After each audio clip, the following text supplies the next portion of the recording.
आज हम लोग डिस्कस करने जा रहे हैं भाई बॉक्स कंपाउंड्स ऑफ सीमेंट के बारे में, जहां से आपके आरएसएमएसबी जेई का एग्जाम हो चाहे आपका एसएससी जेई का एग्जाम हो, आपको क्वेश्चन देखने को मिलता ही मिलता है बॉक्स कंपाउंड्स ऑफ सीमेंट से।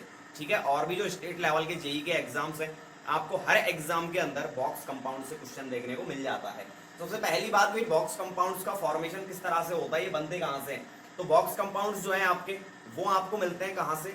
जो आपके इंग्रेडिएंट्स है सीमेंट के, उनके बीच में जो केमिकल रिएक्शंस होती है, जैसे आपका लाइम हो गया, आयरन हो गया, सिलिका हो गया, इनके बीच में जो केमिकल रिएक्शंस होती हैं, इनकी वजह से फॉर्मेशन होता है किनका? बॉक्स कंपाउंड्स का। अगर सबसे पहला हम बॉक्स कंपाउंड्स देखना चाहें, चार तरह के हमारे होते हैं, C3S, C2S, C3A और C4AF। क्लियर? C3S आपका होता है try calcium silicate, okay. Die calcium silicate आपका होता है C2S, ट्राई कैल्शियम एल्यूमिनेट इसे कहते हैं C3A, और ट्राइट्रा कैल्शियम एल्यूमिनोफेराइड ये होता है आपका C4AF। अगर बात करना चाहें इसके केमिकल फॉर्मूले की, तो ये होता है 3CaO ठीक है, और एक नाम और दिया जाता है इसे, क्या? एलाइट। ठीक है, इन चारों का जो नाम होता है उसे भी याद रखने की बहुत आसान सा तरीका है, एलाइट। C2S होता है आपका बेलाइट, ये होता है आपका सेलाइट, और ये होता है फेलाइट। अगर याद रखना चाहो इनको, तो इनके दो दो के ग्रुप्स बने हुए रहते हैं। इनको याद रखने का तरीका है, इनके दो दो के ग्रुप्स बन रखे हैं, ये दो दो भाई मिलकर के एक साथ रहते हैं, ये दोनों हमेशा एक दूसरे के अपोजिट रहते हैं, और ये दूसरे जो हैं एल्युमिनियम वाले, ये भी एक दूसरे के अपोजिट रहते हैं। यहाँ पर तो क्या है? सिलिका है, और इन दोनों में क्या है?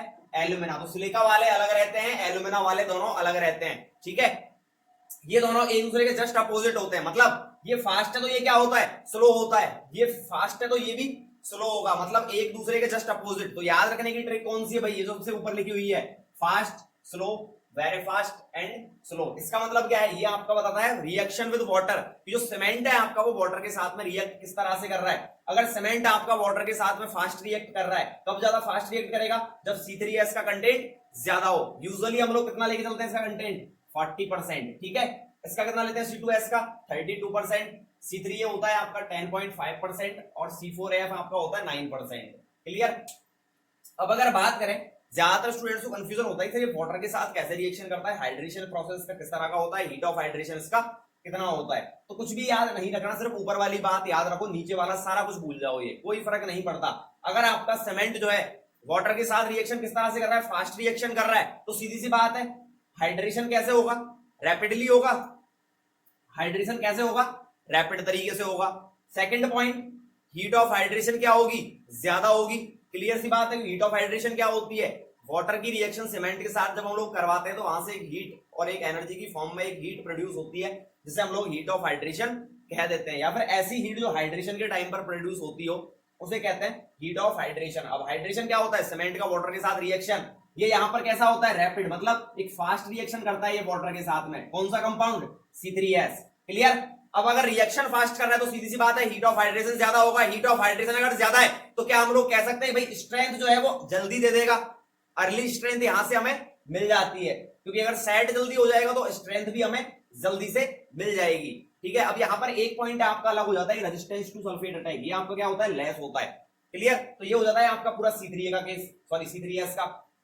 इसके बाद अगर हम लोग डिस्कस करना चाहें डाई कैल्शियम सिलिकेट को, डाई कैल्शियम सिलिकेट C2S, ये क्या होता है भाई? स्लो। अगर स्लो है तो क्या होगा?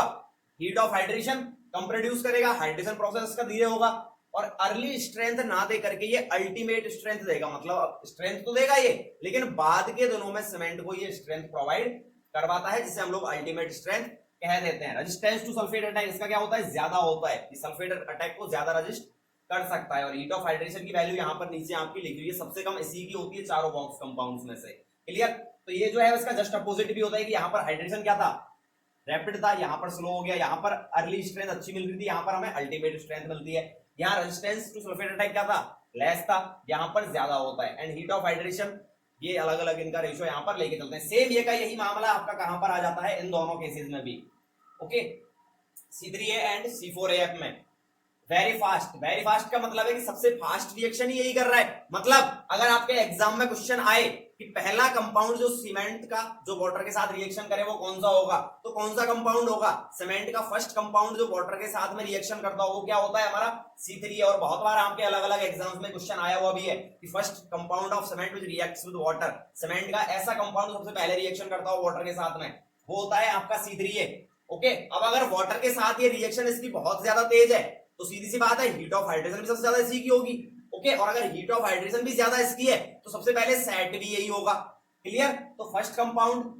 Second point, cause initial setting, कि सीमेंट में जो इनिशियल सेटिंग आती है, फिर शुरुआत के दिनों में, स्टार्टिंग के डेज में जो सेटिंग होती है सीमेंट की, या फिर इनिशियल सेटिंग जो कहते हैं ना हम लोग 30 मिनट्स इनिशियल सेटिंग टाइम लेकर चलते हैं, वो इसी की वजह से आप पता है आपका हाइड्रेशन कैसा होता है इसका, बहुत ज्यादा फास्ट होता है, और हीट ऑफ हाइड्रेशन भी सबसे ज्यादा इसी की होती है। कितनी होती है? 864 किलोजूल पर किलोग्राम। क्लियर? अब ये जो है वो इसका जस्ट उल्टा हो गया, C4AF उल्टा हो गया तो क्या हुआ? हाइड्रेशन प्रोसेस इसका बहुत स्लो होता है। Clear? And poor semantic value, इसकी सिमेंटिक वैल्यू ज्यादा नहीं होती, सीमेंट के अंदर इसका इंपॉर्टेंस इतना ज्यादा नहीं होता। और ये दोनों कंपाउंड्स ऐसे होते हैं जो इनिशियल सेटिंग कॉज करते हैं, इन दोनों की वजह से ही हमारे सीमेंट में इनिशियल सेटिंग आ पाती है। क्लियर? सो यहां से याद रखने की आपकी पूरी एक ही ट्रिक है, फास्ट स्लो, बस 4 चीजें याद रख लीजिएगा, अपने आप ही नीचे का पूरा प्रोसेस आपको याद आ जाएगा। कि अगर फास्ट लिखा हुआ है, फास्ट का मतलब क्या है? रिएक्शन विद वाटर, वाटर के साथ अगर रिएक्शन फास्ट कर रहा है, सीधी सी बात है हीट ऑफ हाइड्रेशन ज्यादा होगी।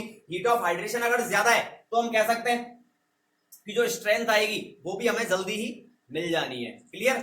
सो ये था भाई आपका बॉक्स कंपाउंड्स के ऊपर एक शॉर्ट टर्म में किस तरह से हमें याद रख सकते हैं। ओके, बाकी ऐसे ही नेक्स्ट और भी वीडियोस आप लोगों को मिलते रहेंगे कंटिन्यूअसली। तब तक के लिए शुक्रिया, आदाब, थैंक यू।